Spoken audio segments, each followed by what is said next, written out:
بسم اللہ الرحمن الرحیم اللہم صلی علی سیدنا محمد وعلی آل سیدنا محمد وبارک وسلم وصلی علیہ. قال اللہ تبارک وتعالی فی القرآن المجید والفرقان الحمید. بسم اللہ الرحمن الرحیم فاسألوا اہل الذکر ان کنتم لا تعلمون. قال النبی صلی اللہ تعالی علیہ وسلم السوال نصف العلم. صدق اللہ العظیم. محترم و محتشم ناظرین و سامعین، السلام علیکم ورحمۃ اللہ وبرکاتہ و مغفرتہ. آپ دیکھ رہے ہیں تکبیر ٹی وی اسکائی 753 اور الحمدللہ اس پر آج ہمارا پہلا پروگرام جس کا تعلق یقیناً آپ میرے بیک گراؤنڈ میں دیکھ رہے ہیں ناظرین کرام، موجود ہے تکبیر یعنی کہ Q&A وتھ تکبیر. الحمدللہ آپ کے وہ سوالات جو یقیناً آپ جاننا چاہتے ہیں قرآن و حدیث میں اس کے جوابات.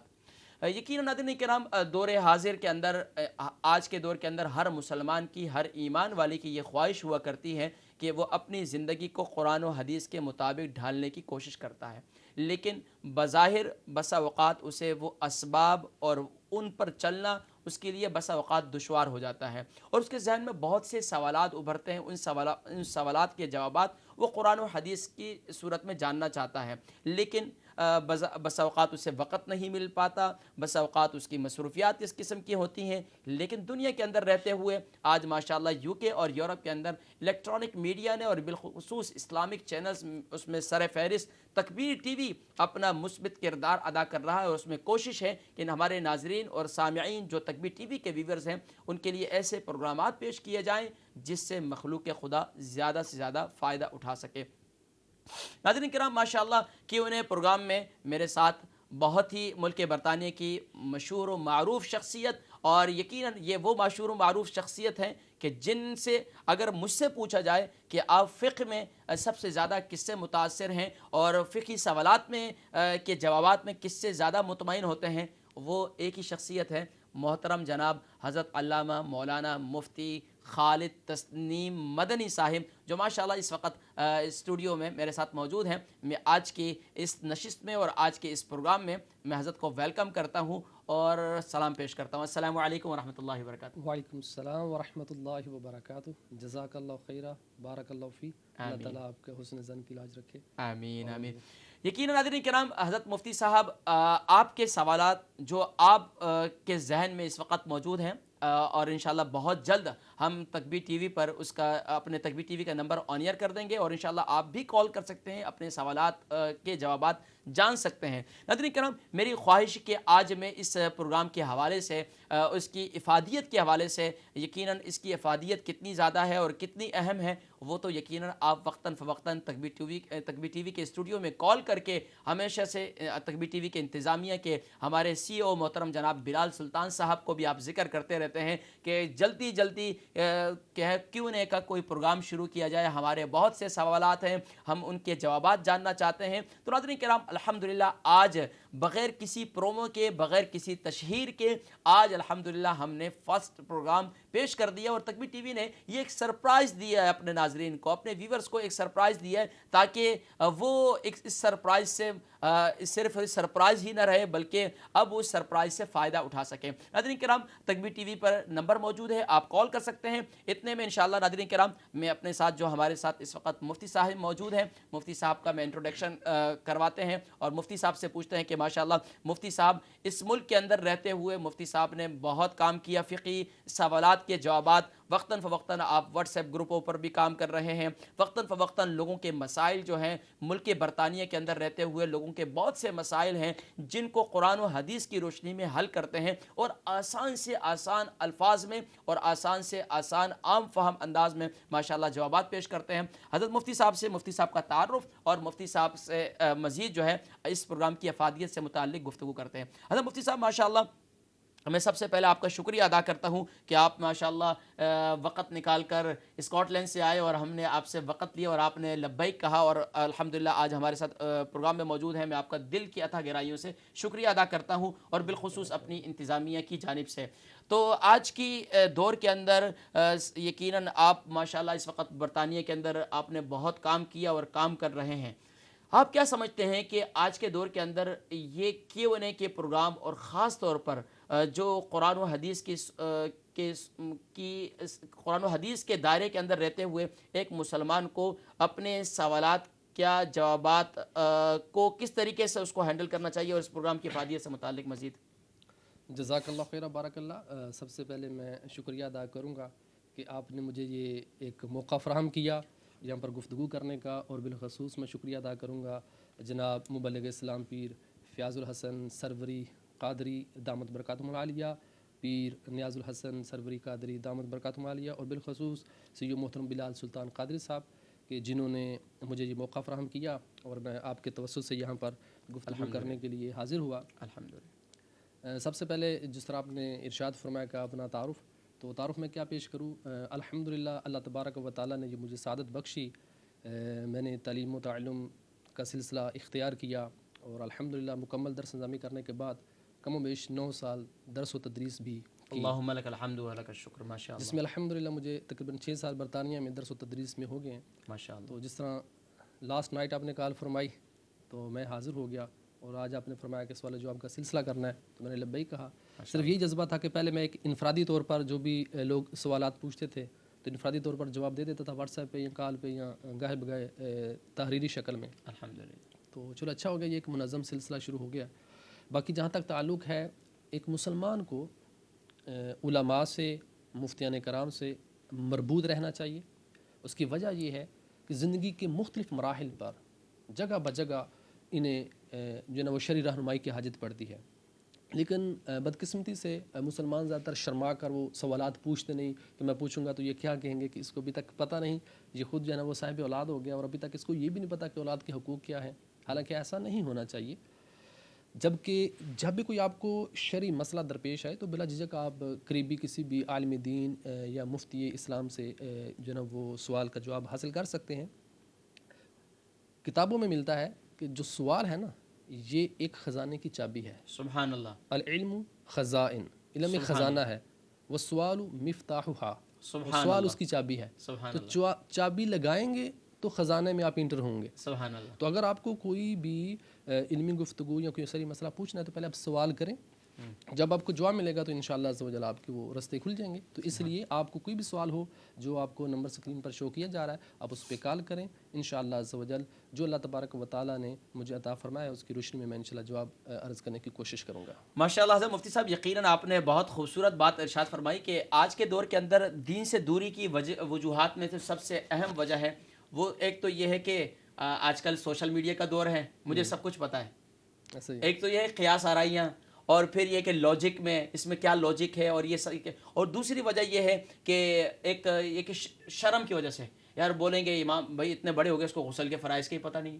مفتی صاحب جی ایسے ہی ہاں، یقیناً آج کے دور کے اندر تو یہ بھی کہا جاتا ہے کہ مفتی گوگل، یہ بھی کہا جاتا ہے، اور آج کے دور کے اندر جو بھی اپنے سوالات، حالانکہ وہاں کیا سوالات اور کتنی فقہ ہیں، مطلب ہم خاص طور پر اس پہ بھی ذرا روشنی ڈالیں کہ آج کے دور کے اندر فقہ حنفی ہے، فقہ شافی ہے، فقہ مالکی ہے، فقہ حنبلی ہے، تو اس میں کتنی گنجائش ہے، اور لوگ بس اوقات کیا ہے فقہ حنفی کو فالو کر لیتے ہیں، پھر فقہ شافی کو فالو کر لیتے ہیں، پھر فقہ حنبلی کو، تو کیا ایک فقہ حنفی کو فالو کرنے والا کبھی فقہ شافی کو فالو کر سکتا ہے، یا کبھی وہ فقہ حنبلی کی طرف جہاں اس کو آسانی لگے وہ وہاں جا سکتا ہے؟ تو اس میں بھی ذرا روشنی ڈالیں مفتی صاحب۔ سب سے پہلے جو آپ نے فرمایا نا شیخ گوگل، شیخ یہ آج کل کی جو جنریشن ہے نا، یہ جو بھی سوال درپیش ہوگا تو سب سے پہلے کیا کرتے ہیں، انٹرنیٹ اویلیبل ہر ایک کے پاس، ہر ایک کے پاس اسمارٹ فون موجود ایکسس کافی ہے جی، تو گوگل میں گیا سوال لکھا تو جو جواب سامنے آ گیا پہلی لائن پڑھیں گے، دوسری لائن پڑھیں گے، پہلی 2-3 ویب سائٹ پہ دیکھیں گے،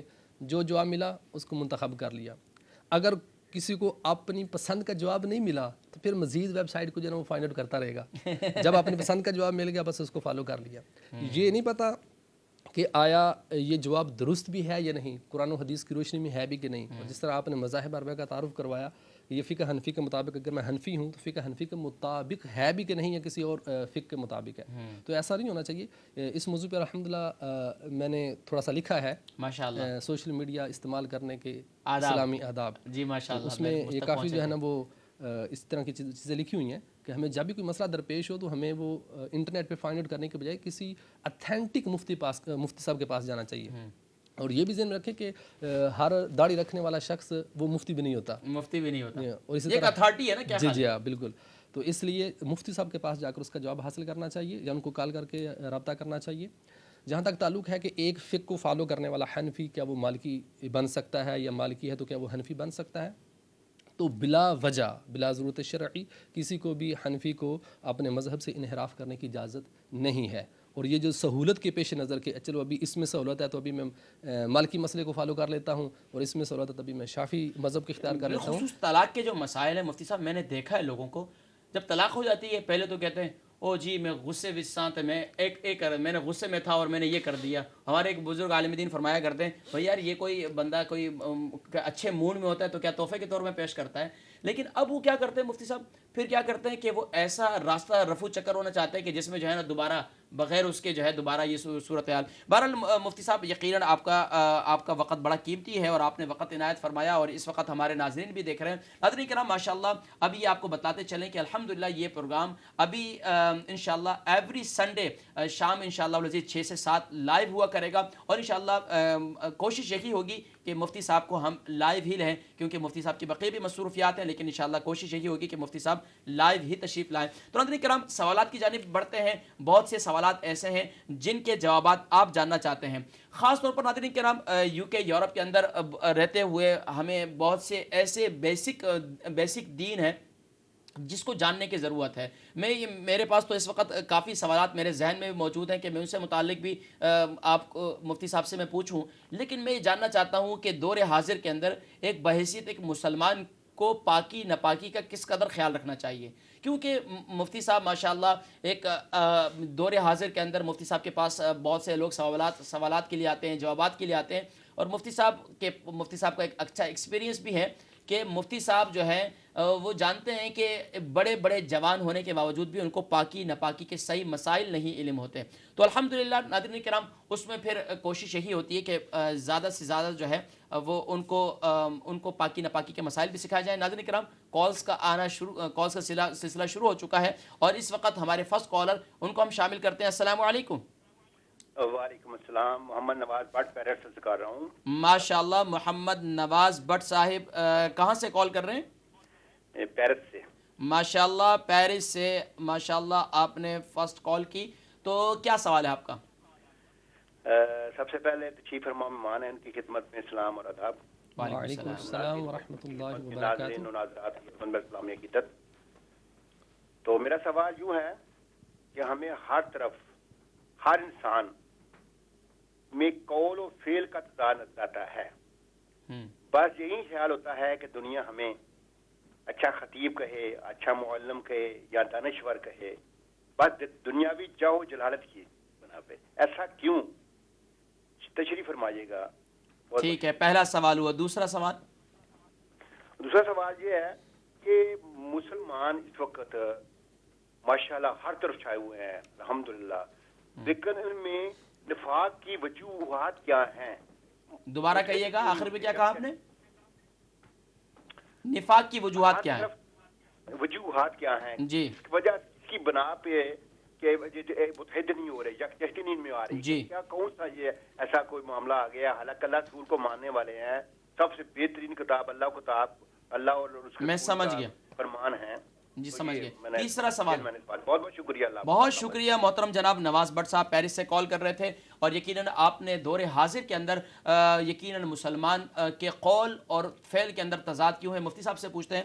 مفتی صاحب آج کے دور کے اندر بالکل درست فرمایا کہ ایک بظاہر ایک عالم دین کو تو کبھی بھی یہ نہیں کہتا، عالم تو ہمیشہ جس کے پاس علم ہوتا ہے اس کے اندر تواضع، انکساری اور یہ جو ہے اس کے اندر پیدا ہوتی ہے. کیونکہ جب بھی پھلدار درخت ہوتا ہے تو پھل زمین کی طرف، جب پھلدار درخت ہوتا ہے تو وہ زمین کی طرف جھکتا ہے، تو عالم دین اس کے اندر تواضع اور انکساری ہوتی ہے. لیکن بظاہر نواز بٹ صاحب کا اپنا ایک تجربہ ہوگا تو جس میں انہوں نے وہ ذکر کیا کہ ایک عالم دین اس کو کس طریقے سے مطلب یہ کہ قول اور فعل کے اندر تضاد جو ہے وہ نہیں رکھنا چاہیے. مفتی صاحب سے اس کا سوال پوچھیں گے. دوسرا کہ دور حاضر کے اندر مسلمان جو ہے ماشاءاللہ تعداد بہت ہے، لیکن مسلمان ایک مسجد میں نماز پڑھتے ہیں، نماز پڑھنے کے باوجود دل کے اندر نفاق ہے، اور نفاق کی وجوہات کیا ہیں؟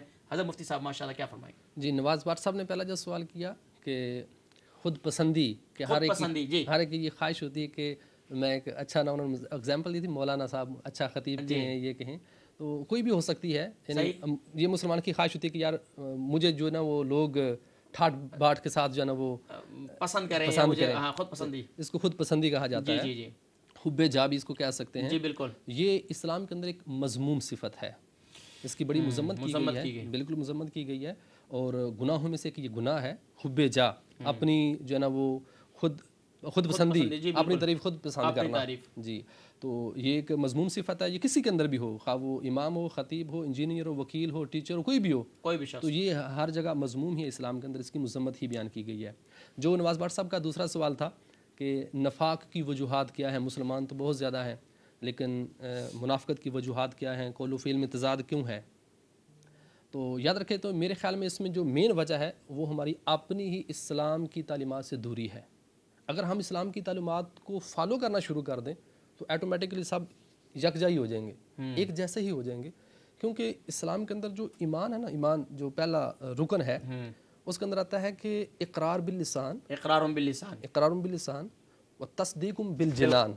سبحان اللہ. بالجنان یعنی قلب، تصدیق بالقلب. جی کہ زبان سے اس کا اقرار کرنا ہے، جی دل سے اس کی تصدیق کرنی ہے، جی وعمل بالارکان، جی ماشاء اللہ، اور اپنے جو جسم کے بقیہ اعضاء ہے ان کے ساتھ اس پر عمل کرنا ہے. تو اگر ان تینوں چیزوں کو اپنایا جائے، یعنی جو زبان سے آپ نے کہا دل میں اس کی تصدیق بھی کریں، اپنے اعضاء سے باقاعدہ اس پر عمل بھی کریں، یعنی جیسا قول سے کہا گیا ویسا فعل سے اس کی تصویر بھی دکھا دیں، عملی تصویر پر، تو پھر آٹومیٹکلی یکجا ہو جائے گا. جب قول فعل دونوں اکٹھے ہو جائیں گے، آپ کا فعل آپ کے قول کے مطابق ہو جائے گا، تو آٹومیٹک نفاق وہ ختم ہو جائے گا. سبحان اللہ، جڑ کٹ جائے گی. جی بالکل. تو اگر سب سے پہلے تم اسلامی تعلیمات سے دوری، جس وجہ سے جو ہے ہم منافقت سمجھے جو انہوں نے کہا کہ پایا جاتا ہے، تو اس کا اگر ہم اسلامی تعلیمات پر عمل کریں تو انشاءاللہ نفاق جو ہے نا وہ خود بہت. اور یہ بھی حدیث مبارکہ میں ہے کہ مفتی صاحب اس کی وضاحت فرمائیں کہ کہا جاتا ہے، آقا علیہ الصلوۃ والسلام نے ارشاد فرمایا کہ جب مسجد کے اندر ایک صف میں لوگ نماز میں کھڑے ہوتے ہیں تو اپنی صفوں کو ملا کر کھڑے ہوں، اگر صفوں میں درمیان میں گیپ چھوڑیں گے تو دل میں نفاق جنم لیتا ہے. اس میں اس کی ذرا رہنمائی. جی بالکل. اس میں حدیث پاک کے اندر صفوف کی جو ہے نا وہ تسویۃ الصفوف، یعنی صفوں کو سیدھا رکھنا اور آپس میں جو گیپ ہے خلا ہے اس کو ختم کرنا. بلکہ بعض حدیث میں آتا ہے کہ اس کے اندر سے شیطان گزر جاتا ہے، اور پھر یہ تمہارے درمیان جو ہے نا وہ مزید تفرقہ ڈالے گا، تمہاری دلوں سے دوری ہوگی، دلوں میں خلا پیدا کر. حدیث میں موجود اصل میں جو جماعت کرانے کا ایک لوجک اور مقصد ہے نا، اس کی حکمتوں میں سے ایک حکمت یہ بھی ہے کہ مسلمانوں کے اندر یکجہتی پیدا ہو، یکسانیت پیدا ہو. نواز بٹ صاحب کا سوال یہ تھا کہ اتنے مسلمان موجود ہیں کہ ان کے درمیان یکجہتی کیوں نہیں ہے، اتحاد کیوں نہیں ہے، اور دل میں نفاق کیوں ہے، نفاق کی وجوہات کیا ہیں؟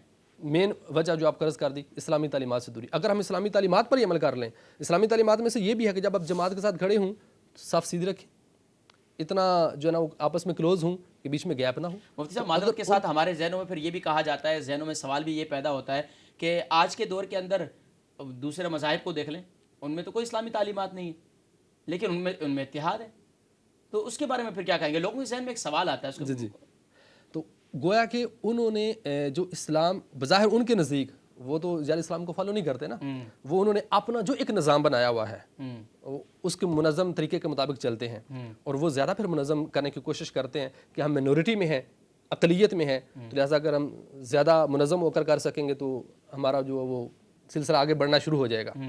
جبکہ ہم مسلمان اکثریت کو سمجھ کر منظم نہیں ہوتے. جو اسلام نے ہمیں ایک نظام دیا ہے ہم اس کو فالو نہیں کرتے، جو ہمارا ایک مذہب نے ہمیں ایک نظام دیا اس کو فالو نہیں کر رہے، جس وجہ سے ہم جو ہے نا وہ کما حق ہو اس طرح اکثریت میں ہونے کے باوجود بھی ہم جو ہے وہ اپنا اچیومنٹ، اپنا ٹارگٹ اچیو نہیں کر پا رہے. یقیناً ناظرین کرام، اس طریقے سے میرے ذہن میں اس وقت دل تو چاہ رہا ہے کہ میں کچھ مزید بھی جو بیسک ہمارا اسٹرکچر آف اسلام ہے اس سے متعلق بھی میں مفتی صاحب سے پوچھوں، لیکن وقت بھی بہت تیزی سے گزر رہا ہے اور 6:32 ہو چکے ہیں. تو میں چاہتا ہوں کہ مفتی صاحب، ویسے تو چاہت یہ تھی کہ میں کچھ زکوٰۃ کے مسائل، میں کچھ بنیادی مسائل ان سے اسٹرکچر آف اس سے متعلق میں پوچھوں، لیکن مفتی صاحب میرا دل کر رہا ہے کہ دور حاضر کے اندر خاص طور پر اب ہمارا یہ منتھ آف مارچ جو ہے وہ ختم ہو رہا ہے، اور مارچ ختم ہوتے ہی اپریل شروع ہو جائے گا. ہمارے ہاں کچھ اس حدیث مبارکہ کی بھی ذرا مزید تشریح فرمائیں کہ من تشبہ بقوم فہو منہم، اور اسی طریقے سے اپریل فول منایا جاتا ہے.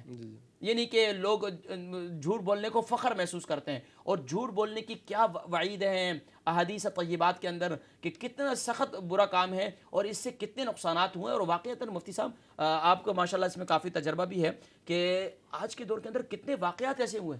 کسی دوست نے کسی کو کال کی، بھائی تمہارے والد کا انتقال ہو گیا. اچھا وہ بیچارہ بھاگتے بھاگتے اس بیچارے اور یہاں تک کہ اس کو بھی راستے میں جلدی جلدی میں نکلا، اس کا ایکسیڈنٹ ہوا، اس کا بھی انتقال ہو گیا. تو کیا ہے، اس نے کہا یار میں نے تو مذاق کیا تھا. تو بظاہر مفتی صاحب اس پہ ذرا روشنی ڈالیں. ہاں بالکل، جو اپریل فول ہے یہ سمجھے ایک شیطان کا دن ہے.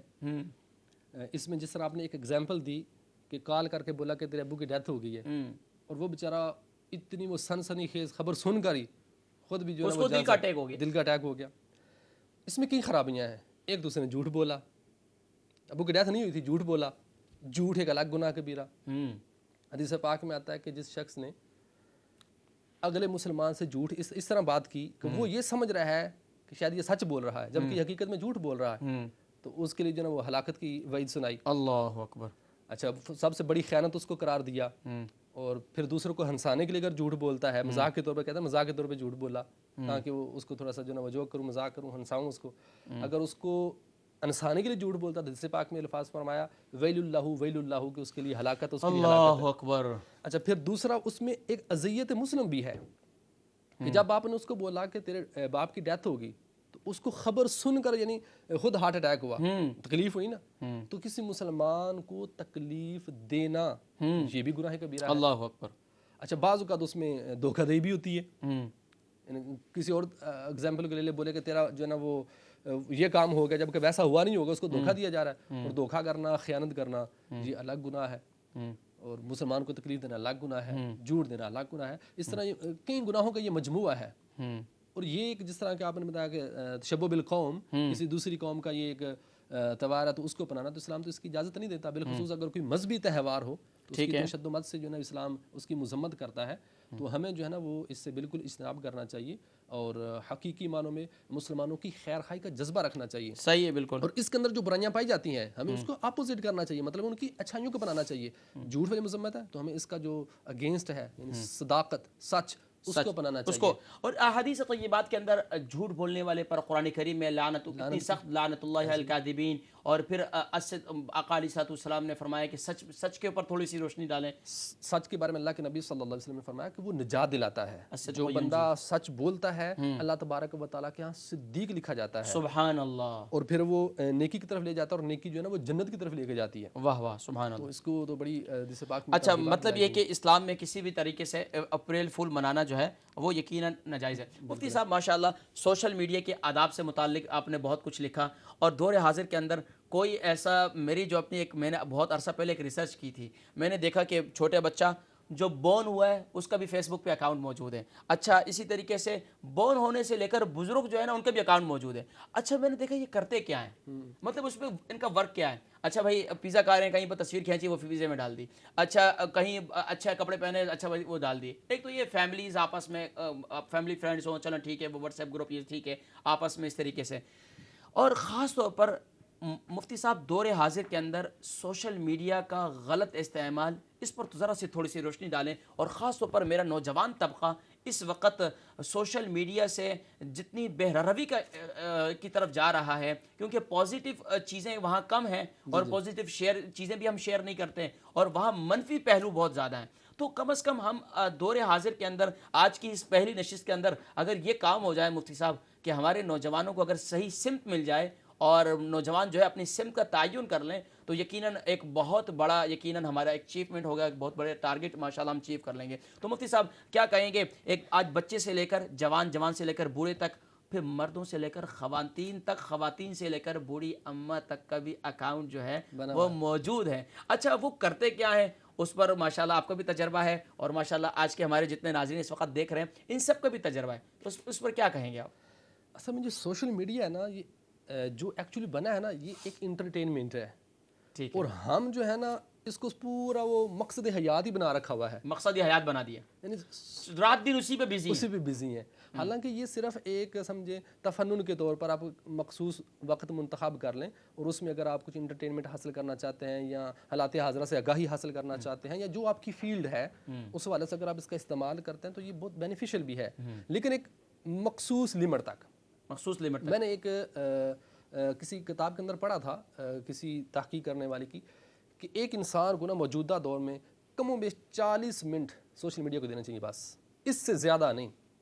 پورے 40 منٹ, ہمارے تو 40 گھنٹے اس میں گزرتے ہیں. 24 گھنٹوں کے اندر شکر ہے کہ دن کے اندر دن رات میں 24 گھنٹے, نہیں تو 40 ہوتے تو 40 بھی لگا دن رات کے اندر, یعنی ایک دن کے اندر جو اس کا ایوریج استعمال ہے نا, جو اصول کے مطابق وہ 40 منٹ ہونے چاہیے, اس سے زیادہ نہیں. اگر کوئی زیادہ استعمال کرے کیا جائز ناجائز اس کے بارے میں تھوڑا سا؟ جہاں تک تعلق ہے اس کے جائز ناجائز ہونے کا, تو وہ ڈیپینڈ کرتا ہے اس کا استعمال کرنے کا طریقہ. فی نفس ہی سوشل میڈیا یہ جائز ہے, ظاہری بات ہے. اب اگر اس کو آپ غلط طریقے سے استعمال کرتے ہیں تو وہ ناجائز بھی بن سکتا ہے, گناہ بھی بن سکتا ہے, حرام بھی بن سکتا ہے, جس طرح کا استعمال کرتا ہے. مثلا اگر کوئی بندہ سوشل میڈیا پر جا کر جو ہے نا وہ فحش تصویریں دیکھتا ہے, یا جو ہے نا وہ فحش ویڈیوز نامحرم سے گفتگو کرتا ہے, اس طرح کر کے وہ ناجائز اور گناہ اور حرام ہے. اگر کوئی سوشل میڈیا کے ذریعے اچھی چیزیں دیکھتا ہے, جیسے جو ہے نا وہ دینی گفتگو وہاں سے جو ہے نا وہ پڑھتا ہے, اچھا وہ سوشل میڈیا کے ذریعے بہت سارا آپ اسلامی نالج حاصل کر سکتے ہیں. آج کام ہو رہا ہے ماشاءاللہ. بالکل ایسے جس طرح آپ جو سلسلہ کرتے ہیں عموماً سوشل میڈیا پر اپلوڈ کر دیتے ہوں گے, وہاں سے سن کر وہ قرآن پاک کی تعلیم حاصل کرتا ہے. آپ کا کوئی فقہی مسئلہ ہے وہ آپ سوشل میڈیا پہ اپلوڈ کر دیتے ہیں, وہاں سے سیکھ کر وہ اپنا جواب حاصل کر لیتے ہیں. بالکل درست, اس میں کوئی حرج نہیں. لیکن یہ میں آپ یاد رکھیں کہ یہ سوشل میڈیا سمجھے کہ زہریلا سانپ ہے, اس کو استعمال وہی کرے جو اس کے زہر کو نکالنا جانتا ہے. مطلب ایک کالر ان کو شامل کرتے ہیں, اور یقیناً سوشل میڈیا کی افادیت اور اس کے نقصانات کیا ہیں. مفتی صاحب نے اس میں بڑا کام کیا ہے, لیکن مفتی صاحب سے مزید بھی انشاءاللہ اس موضوع پہ گفتگو کریں گے. ایک کالر ان کو شامل کرتے ہیں. السلام علیکم. وعلیکم السلام. مجھے دوبارہ آنا پڑا قبلہ. جی محمد نواز بٹ صاحب ماشاءاللہ. جی جی جی, تو میرا ایک سوال رہ گیا تھا. جی آج آپ نے بات کی ہے میڈیا کی, سوشل میڈیا کی یا انٹرنیٹ کی. اس کے دیکھیے ہر کام میں, ہر چیز میں فائدے نقصانات دونوں پہلو موجود ہوتے ہیں. جی وہ ہوتے ہیں. تو اچھا کوئی اپنا لے تو بہتر ہے, برا اپنائے تو بری بات ہے. ٹھیک ہے. اچھا, اور سوال میرا یہ ہے کہ ہم اکثر اوقات ہم مسلمان مسجد میں جاتے ہیں, بڑی قدرت کے ساتھ نماز پڑھتے ہیں, اللہ کی عبادت کرتے ہیں, اور خاص طور پہ بالخصوص ہمارا ذہن میں ہوتا ہے کہ ہمیں جو امام ہے, خطیب ہے, ہمیں حضور پاک صلی اللہ علیہ وسلم کی بات کرے, ان کی سیرت بیان کرے. تو اپنے انہوں نے رٹی ہوئی تقریریں ہوتی ہیں, وہ گھر سے تیار کر کے آتے ہیں, تو وہ شروع کر دیتے ہیں آ کے پتہ نہیں فلسفے کون کون سے. ان فلسفوں سے ہمیں کیا فائدہ ہے, یا عوام کو کیا فائدہ پہنچے گا؟ بات ہونی چاہیے ہمارے آقا صلی اللہ علیہ وسلم کی, کہ جو ان کی سیرت کیا تھی, ان کی پریکٹیکل لائف ان کی کیا تھی. بات ٹھیک ہے. اللہ حافظ. بہت بہت شکریہ. اللہ بہت شکریہ, بہت شکریہ. یقیناً مفتی صاحب آج ممبر و محراب کی یقیناً بڑی ایک اہمیت ہے, اور اس اہمیت کو یقیناً آج وہی لوگ سمجھ سکتے ہیں جو یقیناً اس سے بہت کچھ سیکھ چکے ہیں. اور جہاں پر تھوڑے بہت, کیونکہ مفتی صاحب دور حاضر کے اندر جیسے کہ انہوں نے خود ہی فرمایا کہ ہر چیز کے دو پہلو ہیں, ایک پہلو اچھا ہے, ایک پہلو برا ہے. تو اب اس میں ایک انفرادی طور پر اگر کہیں ایسا پہلو پایا جاتا ہے تو یقیناً وہ تو آپ نے پہلے شروع سے فرمایا کہ وہ ایک مفتی صاحب نے اس پر اشارہ بھی فرمایا کہ وہ دین سے دوری ہے, حالانکہ یہ سب جہالت ہے. کیا فرمائیں گے مفتی صاحب اس پر؟ دین سے دوری جہالت کے مترادف ہی ہے. دین سے دوری کا مطلب جہالت کے مترادف ہے کہ بندہ وہ جاہل ہے, دین کے معلومات اس نے حاصل نہیں کی. اور دوسرا نواز بٹ صاحب نے فرمایا کہ جو محلے کے مسجد کے امام ہوتے ہیں وہ رٹی رٹائی تقریریں جو ہے نا وہ بیان کرتے ہیں اور اپنا فلسفہ جھاڑتے رہتے ہیں, جبکہ انہیں چاہیے کہ وہ سیرت مصطفیٰ پر جو ہے نا صلی اللہ علیہ وسلم. جی بالکل. تو جہاں اگر واقعی ایسا کسی جگہ پر ہے, ویسے بہت کم ہی میرے خیال سے ایسا شاذ و نادر ہی کبھی. جی ان کا اپنا تجربہ انہوں نے ارشاد فرمایا ہے, ہو سکتا ہے یہ بیچارے واقعی دکھی ہوں, حقیقت بھی بس اوقات ہو سکتا ہے. وہ پھر میرا خیال ہے کہ مفتی صاحب وہ عالم بھی نہیں ہوں گے, یا ہو سکتا ہے یہ ہوگا کہ وہ بیچارے حافظ صاحب ہوں گے. ہمارے یہاں عموماً یہ بھی ہوتا ہے کہ ایک حافظ صاحب کو اٹھا کر, ہمارے ایک دوست ہے حافظ صاحب, ان کو اٹھا کر ممبر پہ بٹھا دیا, وہ کہتے ہیں میری تقریر نہیں کرنا آندی. وہ بولتے ہیں میرے کو تقریر نہیں آتی ہے. انتظامیہ بولتی ہے بھائی آپ تقریر کرو جی, تسی ہون کرنا پیسی, تسی ہون حافظ ہو, تسی بچے کے پڑھاسو, نال تے تقریر بھی کرنا پیسی تے نال جمعہ بھی پڑھانا پیسی تے نال. اور حافظ صاحب کیا کہ آہستہ آہستہ پھر میں ٹرین ہو ہی گیا, تو پھر وہ کیا کریں گے, جو پھر وہ یہی کچھ کریں گے. کیا خیال ہے جی؟ ایسے ہی. کیا دوسرا یہ بھی ہے نا کہ ممکن ہے کہ ان کے امام بار بار چینج ہوتے رہتے ہوں. اچھا ایک امام صاحب انہوں نے تقریر کی اپنے انداز سے, اور اتفاق سے دوسرا امام آیا تو انہوں نے اپنے انداز سے کی, اور دونوں کا موضوع ایک جیسا ہو گیا. یا بار بار چینج ہوتے ہیں امام, تو بار بار تقریر ایک جیسی ہو رہی ہے, تو ان کو لگتا ہے کہ ہر دفعہ وہی ہیں. جبکہ اگر کوئی پرانا امام ہوگا تو یقیناً مجھے نہیں لگتا کہ وہ ایسا کرتے ہیں, ان کو ہر بار وہی ریپیٹ کرتے ہیں. لیکن دور مفتی صاحب جیسے ابھی ہم گفتگو کر رہے تھے سوشل میڈیا کی, میرے خیال ہے جہاں تک نواز بٹ صاحب یہ کہنا چاہ رہے تھے کہ دور حاضر کے اندر بہت سے مسائل ایسے ہیں کہ جو ہماری کمیونٹی کے اندر پائے جاتے ہیں کمیونٹی کے مسائل کو ممبر و محراب سے ڈسکشن کرنا یا ڈسکس کرنا کتنا ضروری ہے؟ بالکل بہت ضروری ہے. یہ ایک سمجھے کہ آپ کا اسلام کے اندر ایک مرکز ہے, مسجد بالکل سینٹرل پوائنٹ ہے جس کے ذریعے آپ مسلمانوں کے اندر آگاہی حاصل کر سکتے ہیں. مسلمان وہاں سے جی بالکل. تو ممبر و محراب سے اگر آپ دیکھیں تو بلکہ ابتدائی اسلام کے اندر جو حکومتیں چلتی تھیں, سلطنت چلتی تھی, وہ ممبر و محراب سے چلتی تھیں. ماشاء اللہ. ٹھیک ہے, ایک کالر ہے مفتی صاحب, ذرا شامل کرتے ہیں, آپ بہت اہم گفتگو فرما رہے ہیں, لیکن کالر کو شامل کرتے ہیں. السلام علیکم. وعلیکم السلام ورحمۃ اللہ وبرکاتہ. جی ماشاء اللہ. میری کون بہن؟ جی میں بریسفورڈ سے عرض کرنا چاہتی ہوں, نام نہیں بتانا چاہتی ہوں. میں ایک سوال مفتی صاحب سے پوچھنا چاہتی ہوں. جی جی جی میرا سوال یہ ہے مفتی صاحب سے کہ نماز کے حوالے سے ہے کہ اگر معذرت چاہتی ہوں, دوسرا یہ قرآن پاک کے حوالے سے ہے کہ اگر کسی کو تجوید کے ساتھ قرآن پاک درست پڑھنا نہ آتا ہو, تو اسی طرح اس نے پڑھا ہو, تجوید سے نہ سیکھا ہو, تو کیا وہ اس کو اجازت ہوگی کہ وہ قرآن پاک پڑھے, یا اس کو تو مطلب اسٹاپ کرنا ہوگا جب تک اس کی تجوید درست نہیں ہوتی؟ مطلب کہ اگر اس کو تجوید کے ساتھ نہیں آتا, ظاہری بات ہے اس کی غلطیاں ہوں گی پھر, ٹھیک ہے, تو کیا وہ پڑھتا رہے اسی طرح جیسے اس نے پہلے سیکھا ہوا ہے, یا وہ اسٹاپ کر دے, نہ پڑھے, کہ اس کو پتا کہ میں درست نہیں ہے؟ ٹھیک ہے. ایک ہی سوال ہے تو اور بھی کوئی ہے؟ جی ایک ہی سوال. چلیں میری بہن انشاءاللہ العزیز آپ کے سوال کا جواب لیتے ہیں. کوئی اور سوال ہے آپ کا؟ جی میری بہن بہت شکریہ. یقیناً مفتی صاحب دور حاضر کے اندر, اور میرا تو ایک قرآن کے حوالے سے کام ہے, اور میں اکثر لوگوں کو کہا بھی کرتا ہوں کہ نماز کو درست کرنے کے لیے, قرآن کو درست کرنے کے لیے تجوید کے ساتھ پڑھنا ضروری ہے. مفتی صاحب آپ یہ بتائیں کہ کیا کتنی اس میں اہم ضروری ہے کہ ایک شخص قرآن کریم فرقان حمید کو تجوید کے ساتھ بغیر نماز کے علاوہ بھی بغیر اس کے پڑھتا ہے؟ تو جس طرح امام جزری رحمہ اللہ نے فرمایا من لم یجود القرآن فہو آثم, اور اسی طریقے سے اگر نماز کے اندر اگر وہ تجوید کی رعایت نہیں رکھتا, حروف کی ادائیگی, مخارج کا رعایت نہیں رکھتا, ایک حرف کی جگہ دوسرا حرف پڑھ لیتا ہے, تو کیا نماز اس کی ہو جاتی ہے؟ اور اگر وہ غلطی پر غلطی کر رہا ہے اور پھر وہ درست بھی نہیں کرتا, تو اس کے بارے میں کیا ارشاد فرمائیں؟ اگر تو نماز کے اندر وہ اس طرح قرآن پاک پڑھتا ہے جس میں وہ غلطی کر رہا ہے, تجوید کے ساتھ نہیں پڑھ رہا, اور ساتھ ساتھ وہ سیکھ رہا ہے, قرآن پاک تجوید کے ساتھ سیکھنا, اور حکم ہے کہ وہ سیکھے ماشاءاللہ, تو تب تک نماز وہ پڑھتا رہے جیسا بھی اس کو قرآن پاک آتا ہے, تو اس کی اپنی نماز ہو جائے گی. واہ واہ سبحان لیکن کسی دوسرے کو وہ لیڈ نہیں کر سکتا, جماعت نہیں کروا سکتا, دوسرے کو ٹیچ نہیں کر سکتا.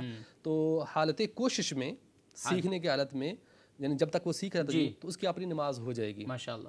جہاں تک تعلق ہے, بہن نے یہ پوچھا کہ تجوید کے ساتھ پڑھنا نہیں آتا تو کیا قرآن پڑھنا بند کر دے؟ نہیں, بند نہ کرے.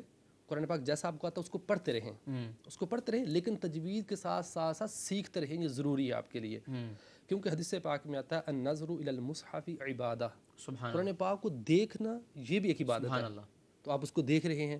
قرآن پاک کو چھونا یہ بھی ایک عبادت ہے, آپ اس کو چھو بھی رہے ہیں. یہاں تک میں نے ایسے لوگوں کو بھی دیکھا ہے کہ جنہوں قرآن پاک بالکل پڑھ رہے نہیں آتا, لیکن انہیں شوق ہے, اور شوق کی وجہ سے بیچارے نا روزانہ کھول کر اس کے اوپر انگلی پھیرتے رہتے ہیں, انگلی پھیلتے رہتے ہیں, اور ساتھ وہ جو نا وہ بیٹھ جاتے ہیں کسی امام صاحب کے پاس سیکھنے کے لیے, تو بھی الف با تا وہ سیکھ رہے ہوتے ہیں, قاعدہ ساتھ سیکھ رہے ہوتے ہیں. ٹھیک ہے. تو اس لیے یہی گزارش ہے بہن سے بھی کہ اگر قرآن پاک جیسا آپ کو آتا ہے وہ پڑھتے رہیں, اور ساتھ میں سیکھتے بھی رہیں, ساتھ سیکھتے رہیں, پھر نماز ہو جائے گی. اگر ایک شخص ہے قرآن کریم کو اسے تجوید کے ساتھ پڑھنا بھی نہیں آتا, سیکھتا بھی نہیں ہے, اس کے بارے میں کیا فقہا نے کیا لکھا ہے کہ وہ مفسدات نماز ہے؟ قرآن پاک اس کو پڑھنا بھی نہیں آتا اور سیکھ بھی نہیں رہا, ٹھیک ہے, تو اس کا نہ سیکھنا یہ اس کو گناہ کی طرف لے جائے گا. اس کے لیے حکم ہے کہ وہ سیکھے. طلب العلم فریضۃ علی کل مسلم, حدیث پاک میں ترغیب دلائی کہ ہر مسلمان پر جو ہے علم سیکھنا ضروری ہے. اور اس علم سے مراد جو ضروری ہے, اس سے مراد یہ ہے کہ جو اس کی ضرورت دین ہے, بیسک دین, ضرورت دین ہے. بندہ بالغ ہو گیا نا تو نماز فرض ہوگی, تو اب نماز سے متعلق احکام سیکھنا ضروری ہے. اب اگر وہ بالغ قرآن پاک پڑھنا نہیں آتا اور قرآن پاک کی تلاوت کرنا نماز کے اندر تو واجب ہے. قرأت قرآن ایک پورے زندگی کے اندر قرآن پاک کو جو ہے نا وہ سیکھنا اس کو فرض ہے. پھر نماز کے اندر اس کی تلاوت کرنا, ساتھ سورت ملانا, سورہ فاتحہ پڑھنا, یہ واجبات میں سے ہے. تو لہٰذا اس کے لیے ضروری ہوگا کہ وہ قرآن پاک سیکھے. مفسدات نماز میں سے ہے تو گناہ گار ہے. مفسدات نماز میں سے وہ ڈیپینڈ کرتا ہے کہ وہ کس طرح کی غلطی کرتا ہے, قرات کے اندر کس طرح کی غلطی کرتا ہے. اگر ایسی غلطی کرتا ہے جس سے معنی تبدیل ہو جاتا ہے تو وہ مفسدات نماز میں. مثال کے طور پر سورہ کافرون پڑھ رہے ہیں, قل یا ایھا الکافرون لا اعبد ما تعبدون. جی جی. اب تو اس میں اگر اس نے لام کے بعد الف کو نہیں کھینچا تو, یا اسی طریقے سے یہ کلمات ایسے ہیں کہ جس میں نہ کھینچنے کی وجہ سے بھی جو ہے کفریہ مانے, تو اس میں کیا ہے, اس میں مفسدات نماز میں جہاں تک ہے نا مد اور غیر مد کا تعلق, کھینچنا نہ کھینچنا, تو ہر جگہ یہ لحن جلی نہیں بنتی، ہر جگہ پر نہیں اس میں معنی تبدیل نہیں ہوتا، کھینچنا نہ کھینچنے سے، جی ایک حرف کی جگہ دوسرا حرف پڑھ دینے سے لحن جلی ہو. ہاں اس میں بھی ڈیپینڈ کرتا ہے کہ کس طرح کی غلطی ہے. فار ایگزامپل میں مثال دیتا ہوں، انعمت علیہم، یہاں پر زبر ہے نا، انعمت علیہم کہ تو نے ہم پر انعام کیا. اب اگر کوئی شخص یہاں پر اس کی حرکت تبدیل کر دیتا ہے، انعمت علیہم، معنی تبدیل ہو جائے گا کہ میں نے تجھ پر انعام کیا، تو نماز فاسد ہو جائے گی. جی اسی طرح کوئی بھی ایسی غلطی کرتا ہے، خواہ وہ حرکت تبدیل ہو، معنی کی صورت میں جو ہے معنی تبدیل ہو گیا تو نماز فاسد ہو جائے گی. یقیناً ناظرین کرام بہت خوبصورت ہماری بہن کا سوال تھا، اور اس سوال سے آپ کو بھی بہت کچھ سیکھنے کو ملا ہوگا کہ آپ اس وقت یقیناً کسی بھی عمر کے کسی بھی حصے کے اندر ہیں اور آپ ماشاءاللہ قرآن کریم فرقان حمید کو سیکھنے کی کوشش بھی کرتے ہیں اور ساتھ ساتھ نماز بھی پڑھتے ہیں.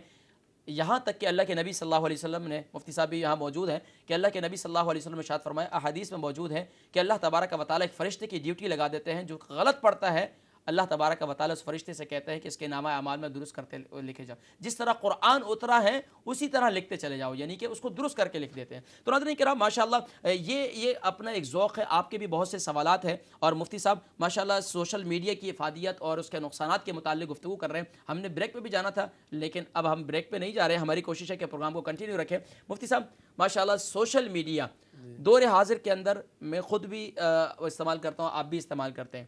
ہمارے نوجوان گھروں کے اندر میاں بیوی ہیں دونوں استعمال کرتے ہیں.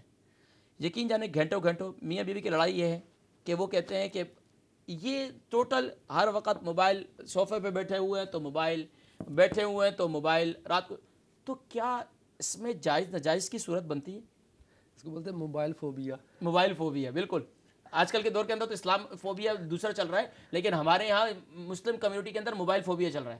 جی دیکھیے ہر ایک کے دوسرے پر حقوق ہے. جیسے آپ نے ایگزامپل دی کہ میاں بیوی دونوں بیٹھے ہوئے ہیں، ان کے ایک دوسرے پر حقوق ہیں. پھر اگر وہ صاحب اولاد ہیں تو اولاد کے بھی کچھ حقوق ہیں، ان کو وقت دینا چاہیے.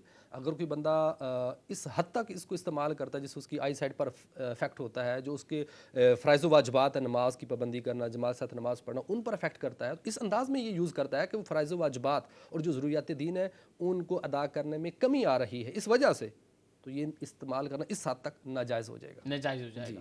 فار ایگزامپل جماعت کا ٹائم ہو گیا اور وہ جو شوہر ہے مسجد میں جانے پر قادر بھی ہے اور جماعت ساتھ پڑھنے پر اس کی ساری شرائط پائی جاتی ہیں، اس کے باوجود وہ سوشل میڈیا کو استعمال کیا جا رہا ہے بلا وجہ، تو اب اس کا جماعت میں شریک نہ ہونا گناہگار ہوگا. مفتی صاحب لوگوں کے ذہن میں یہ بھی آتا ہے بسا اوقات ہم کھانے پہ بیٹھے ہوئے باتیں کر رہے ہیں اور بولتے ہیں ہم دین کی باتیں کر رہے ہیں، اور اسی طریقے سے سوشل میڈیا پہ بیٹھے ہوئے ہم دین کا کام کر رہے ہیں. اگر ایسا دین کا ہی کام کرنا اور اس میں اسی وقت مصروفیت، خاص طور پر ہم ہیں، بہت سے علماء ہیں دین کا کام کر رہے ہیں، جیسے اس وقت ہم بھی بیٹھے ہوئے ٹی وی پر اور نماز مغرب کا وقت ہو گیا، لوگوں کے ذہنوں میں سوال آ سکتا ہے کہ خود بھی میڈیا پہ بیٹھے ہوئے ہیں اور نماز کا وقت بھی ہے، تو اس کے لیے کیا مطلب یہ کہ اس میں کہاں تک گنجائش ہے؟ بس اوقات اذان بھی ہو رہی ہوتی ہے، لوگ سن بھی رہے ہوتے ہیں، اور علماء بچوں استاد جو ہے بچوں کو پڑھا بھی رہے ہوتے ہیں، اور بڑے بڑے علماء کچھ کسی مسئلے پر ڈسکشن کر رہے ہیں، وہ اپنی گفتگو کو کنٹینیو بھی رکھتے ہیں. اذان سن کر نماز کا وقت ہو گیا، اس میں وقت کے اندر اندر رہتے ہوئے، اس میں کیا ہے؟ اس میں ماشاءاللہ سوال تو سمجھ گئے آپ. ایک ہے نماز کو وقت پر پڑھنا اور ایک ہے جماعت کے ساتھ پڑھنا. ٹھیک ہے. نماز کو وقت پر پڑھنا یہ تو ہر مسلمان پر فرض ہے، جو جس کا لازم ہے. جی لازم ہے، کمپلسری ہے. جی جو ہے جماعت کے ساتھ پڑھنا تو اس کے اندر پھر وہ مخصوص افراد پر جماعت کے ساتھ نماز پڑھنا واجب ہے، جیسے مرد حضرات ہوں، معذور بھی نہ ہوں. البتہ کچھ مخصوص اعذار ایسے ہیں، کم و بیش 20-22 اعذار ایسے ہیں جس کی وجہ سے آپ جماعت کو بھی ترک کر سکتے ہیں. ان اعذار میں سے ایک عذر یہ بھی کہ کوئی ایسا دینی حلقہ لگا ہوا ہو کہ جس کے اندر آپ کی شرکت ضروری ہو، کہ اگر آپ جماعت میں شریک ہوں گے تو وہ آپ کا دینی حلقہ، دینی محفل، وہ علمی مجلس ختم ہو جائے گی، جسے ہمارے یہاں ڈیلے کیا جاتا ہے. جی تو اس میں شریعت اجازت دیتی ہے کہ آپ دینی حلقے کو جاری و ساری رکھیں اور اس کے بعد اپنی نماز پڑھ لیں. تو مطلب اس میں جواز کی صورت نکلتی ہے. جواز کی صورت نکلتی ہے. اس طرح شریعت میں کافی اعذار ہیں جس کی وجہ سے. اچھا مفتی صاحب ہمارے آج کے دور کے اندر، لیکن اس کو آپ یہ نہ لیں کہ وہ سوشل میڈیا کی وجہ سے جو ہے سوشل میڈیا کی وجہ سے اب ہم جماعت میں تاخیر کر دیں، جماعت چھوڑ دیں، کیونکہ ہمارے ذہنوں میں ہمارے نوجوان بھائی اور بہنیں جو ہے اس وقت جو سن رہے ہیں.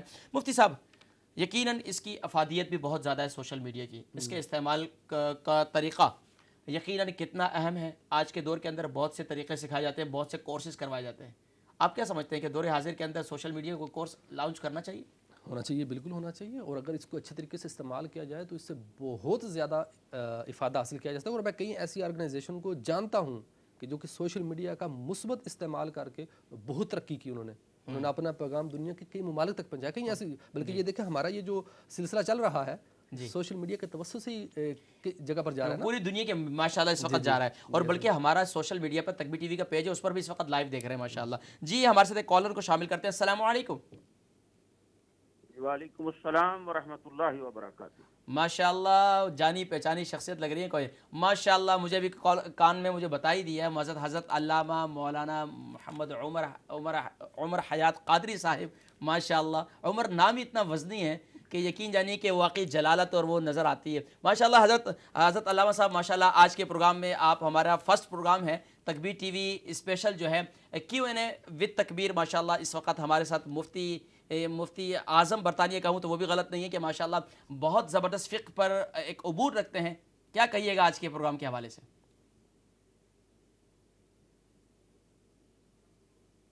ناظرین کرام کال ڈراپ ہو گئی اور مفتی صاحب کہ ماشاءاللہ یقیناً علماء جب دیکھتے ہیں تو یقیناً اس وقت ان کو ایک خوشی ہوتی ہے کہ الحمدللہ ایسے پروگرامات جو عوام الناس یقین جانے کئی مسجدوں کے اندر لوگ جاتے ہیں اور کہتے ہیں کہ بھائی تکبیر ٹی وی جو ہے وہ Q&A کا پروگرام شروع کیا جائے. ہمارے چینلز ہیں اس پر Q&A کے ہمارے بہت سے سوالات ہیں جن کو ہم حل کرنا چاہتے ہیں. پھر آگے رمضان آ رہا ہے, پھر روزوں کے مسائل ہیں, زکوٰۃ کے مسائل ہیں, پھر اسی طریقے سے عبادات میں لوگ عمرے پہ جاتے ہیں اس کے مسائل پیش آتے ہیں, حج پہ جاتے ہیں اس میں مسائل پیش آتے ہیں. یہاں تک کہ ہمارے ساتھ مفتی صاحب یقین جانی کہ دل چاہتا ہے کہ آج کی گفتگو کنٹینیو ہم رکھیں, لیکن بتا رہے ہیں کہ پروگرام کا وقت بالکل ختم ہو چاہتا ہے. حضرت علامہ عمر حیات قادری صاحب میں آپ کا شکریہ ادا کرتا ہوں کہ آپ ماشاءاللہ آپ نے آئے اور آپ نے یقیناً ہماری دل جوئی فرمانی تھی. لیکن جو ہے کالر ہیں سر کال جو ہے ڈراپ بتا رہے ہیں دوبارہ بھی ڈراپ ہو گئی. چلیں اللہ تبارک و تعالیٰ آپ کو اجر عظیم عطا فرمائے. تو مفتی صاحب آج کے پروگرام کے حوالے سے کیا کہیے گا کہ ماشاءاللہ ویسے تو ہماری کوشش تھی کہ سوال و جواب جو ہے میں باقاعدہ ترتیب کر کے میری یہ کوشش تھی کہ اگر لائیو جو ہے کیونکہ ہم نے اس کی کوئی پبلسٹی نہیں کی, اس پروگرام کو کوئی ہم نے اس کی تشہیر نہیں کی, کیونکہ آج ہم نے تکبیر ٹی وی کے ویورز کو ایک سرپرائز دیا ہے. سرپرائز ظاہری بات ہے سنڈے والا دن ہے, سنڈے کا دن ہے, چھٹی کا دن ہے, تو تقریباً سب گھروں کے اندر ہوتے ہیں. تو آج ان کو ہم نے کہا کہ لائیو پروگرام ہی شروع کر دیں. تو مفتی صاحب اس پروگرام کی افادیت کے حوالے سے اور آئندہ کے حوالے سے کیا پلاننگ ہے اور ماشاءاللہ آپ کی کیا کمٹمنٹ ہوگی ہمارے ناظرین کو بھی بتا دیں. سب سے پہلے آپ نے جب عمر حیات قادری صاحب کی کال آئی تھی نا تو آپ نے ایک لفظ بولا تھا اگر میں مفتی اعظم برطانیہ کیوں تو بھی شاید غلط نہیں ہوگا, تو میں یہ کلیریفائی کر دوں. یہ آپ مائنڈ نہیں کیجیے گا, کوئی بات نہیں. مفتی اعظم برطانیہ ایک بہت بڑی چیز ہوتی ہے اور الحمدللہ میں وہ نہیں ہوں, میں حقیقت عرض کر رہا ہوں نا. تو الحمدللہ دین کے طالب علم کے سیرت سے جو اللہ تعالیٰ نے مجھے عطا فرمایا اس حوالے سے جو مجھے ذہن میں ہوگا میں انشاءاللہ عرض کرتا رہوں گا. تو باقی الحمدللہ دنیا میں بہت سارے علماء ہیں, برطانیہ کے اندر بھی بہت ماشاءاللہ جید علماء اور مفتیان قرآن ماشاءاللہ موجود ہیں. تو جہاں تک تعلق ہے آج کے سلسلے کا, چونکہ سوال جواب کا سلسلہ ہے اور ایک فقہی مجلس ہے, علمی مجلس ہے, اور اس کی تو حدیث کے اندر بھی بڑی ترغیب دلائی گئی ہے جی کہ آپ کے علمی مجلس میں بیٹھنا کئی ہزار رکعت پڑھنے سے افضل ہے, دینی گفتگو سننا. اور آقا علیہ الصلوۃ والسلام مسجد نبوی میں تشریف لائے تو 2 مجلسیں ہو رہی تھیں اور ایک جگہ آپ نے اس کو پسند فرمایا اور اس میں بیٹھے تشریف رکھا. پھر حضرت ابو ہریرہ رضی اللہ تعالیٰ عنہ ایک دفعہ فرمایا کہ جب مسجد میں وراثت تقسیم ہو رہی ہے, تو جب وراثت تقسیم سے پوچھا گیا کیا, تو وہ یہی علمی حلقے لگے ہوئے تھے. اللہ اکبر. تو اس کی تو بہت ترغیب دی گئی ہے اور میں کہتا ہوں یہ ایک بہت اچھا جو نا سلسلہ ہے, اچھی کاوش ہے الحمدللہ تکبیر ٹی وی کی کہ ہم اپنے گھروں میں بیٹھ کر, ہمارے سامعین ناظرین گھروں میں بیٹھ کر اپنے سوالات کے جوابات حاصل کر سکتے ہیں اور اس کے ذریعے آپ جو ہے نا وہ علمی استعداد کو مزید بڑھا سکتے ہیں. آپ کو کوئی بھی مسئلہ کسی حوالے سے بھی, طہارت کا, نماز, روزہ, زکوٰۃ, حج یا ضروریات حقوق العباد سے ہو, کس کا بھی تعلق ہو, عبادات سے ہو, معاملات سے ہو, تو آپ گھر بیٹھے اپنا فون پکڑیں, کال ملائیں. مفتی صاحب کمٹمنٹ کے حوالے سے کیا کریں گے آپ کہ دیکھیں ہماری یہ کوشش ہے کہ ایوری سنڈے جو ہے یہ پروگرام لائیو ہو, تو آپ کی کیا کمٹمنٹ ہوگی کہ انشاءاللہ العزیز ایوری سنڈے جو ہے آپ کو تمام کام ترک کرنے ہوں گے اور انشاءاللہ اس پروگرام کے لیے ٹائم دینا ہوگا آپ کو؟ انشاءاللہ عز و جل حتی المقدور میں پوری کوشش کروں گا انشاءاللہ کہ آپ کے ساتھ رہوں اور آپ کے ساتھ تعاون کروں. جی باقی بشری تقاضے بھی ہوتے ہیں انشاءاللہ عز و جل. انشاءاللہ یقیناً بشری تقاضے جو ہے وہ مد نظر ہوں گے. مفتی صاحب میں آپ کا تہہ دل سے شکریہ ادا کرتا ہوں اپنی انتظامیہ تکبیر ٹی وی کی جانب سے. آج کا ہمارا یہ فرسٹ پروگرام تھا اور فرسٹ پروگرام جو ہے بہت جو ہے سرپرائز کی صورت میں ہم نے پیش کیا. ہمارے کالرز جو ہے ہمارے ناظرین کو بھی اتنا علم نہیں ہے کہ Q&A کا پروگرام کیا ہوتا ہے. یقیناً ایک تو یہ پتہ ہوتا ہے کیونکہ ہمارے ذہنوں میں یہ ہوتا ہے انوار شریعت, بہار شریعت, اور یعنی کہ یہ ایک اسلامک اس نیم ہے جس کی وجہ سے یہ سارا ہوتا ہے، لیکن الحمدللہ Q&A ایک بہت آسان ہے، اور الحمدللہ Q&A وتھ تکبیر انشاءاللہ ناظرین کرام دیکھتے رہیے. ایوری سنڈے شام 6 سے 7 انشاءاللہ العزیز اسی طرح آتے رہیں گے، اور آپ کے سوالات، اور مزید بھی کوشش ہوگی مزید بھی UK اور برطانیہ کے جید علماء، جید مفتیان کرام، ان کو بھی شامل کریں گے اور ان سے آپ کے سوالات کے جوابات حاصل کریں گے. ناظرین کرام، میں اپنے انتظامیہ کی جانب سے اور اپنی جانب سے اور آپ سب کی جانب سے مفتی صاحب میں آپ کا شکریہ ادا کرتا ہوں کہ آپ وقت نکالا اور تشریف لائے. اللہ آپ کو اجر عظیم عطا فرمائے. ناظرین کرام، اجازت دیجیے گا اپنے میزبان محمد فرحان صدیقی کو اور میرے ساتھ مفتی محمد خالد تسنیم مدنی صاحب کو اس دعا کے ساتھ کہ یا رب العالمین یا اکرم الاکرمین تو ہم سب کو شریعت مطہرہ کے مطابق زندگی گزارنے کی توفیق نصیب فرمائے، اور ہم سب کو اپنے قول اور فعل میں تضاد نہیں بلکہ قول اور فعل کو ایک بناتے ہوئے امت مسلمہ کے لیے اچھا کردار ادا کرنے کی توفیق نصیب فرمائے. السلام علیکم ورحمۃ اللہ وبرکاتہ.